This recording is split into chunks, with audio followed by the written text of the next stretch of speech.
What musical influences? Yes, influence of your music. I said that so many times. You can ask these guys one at a time. Musical influences. Richie Hawtin.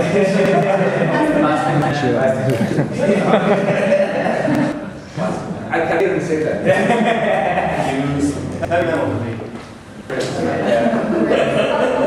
Prince is a good one. Prince. I think we're all inspired by Prince. Yeah. You know, Prince. Dior Records. In a weird way, like, you know, we all met and ended up being in a lot of parties in Detroit together, or living in Detroit or the Midwest United States, and Prince was like a superhero there. And we've all listened to his records too many times. I've seen him in concert, so you may not hear it, but definitely, you know, I think it was a big inspiration. Drums. Thin drums.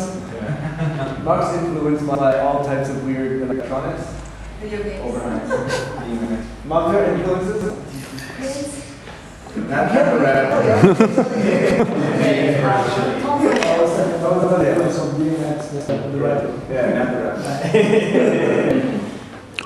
you completely leave the violence or in your set, your performance? Or? I'm not using them. No, not anymore. Yeah, for me, like I was using them for so long, and I love violin, but it's very nostalgic for me.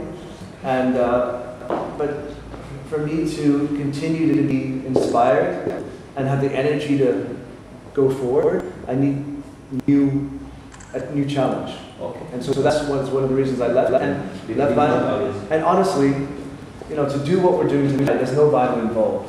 We couldn't use vinyl. You know, so all the songs you hear are digitally controlled and digitally time-coded on Tractor and then Ableton.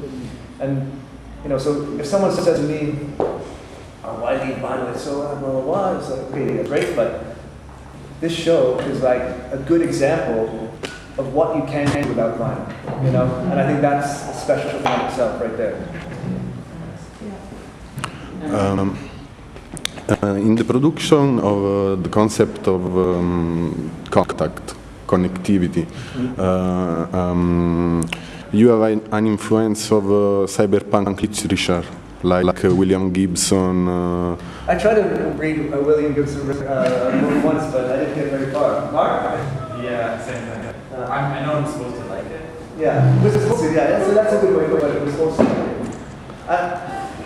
I don't know. I like it. You know, for me, you know, I don't know what it's.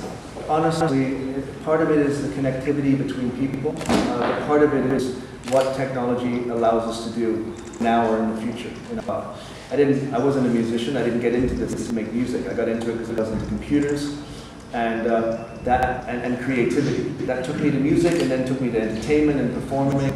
And now I'm trying to use technology again to heighten that experience. And like I said earlier, I think technology now is allowing us to be always virtually connected, and I think we should use it for that. We should also use technology to be physically connected more, you know, than the way we're going. And do you like to have control when you make a product, when Minus make a product, like Contakt, for example, or a production like only music? Do I control? Do you like to control, to have an art direction of your Minus projects? I have an overall art direction on mine. This is my label for sure. And when it comes to the music, you know, artists are their own identities. You know, we sit down as friends and also as me as a label owner and talk about things and discuss and listen to things. But you know, I don't want to work with artists who want to do what I want to do. You know, I want to work with artists who come with their own ideas. We can help with their direction a little bit, give them some ideas, and then let them go. Okay, thank you. What do you think about French electronic scene? I mean, why did you plan Paris as a venue? Actually, there's not so many good venues in Paris for large scale. And for sure, you know, in France right now, there's a little bit of a different sound going on. You know, there's electro house and like this mashup and everything. So you don't like I don't. I don't actually. A lot of it I don't personally like. I think most of it that I've heard is a little bit easy. When it comes to mashups and things, there's a guy from America called Girl Talk who's doing, I think, much more interesting things.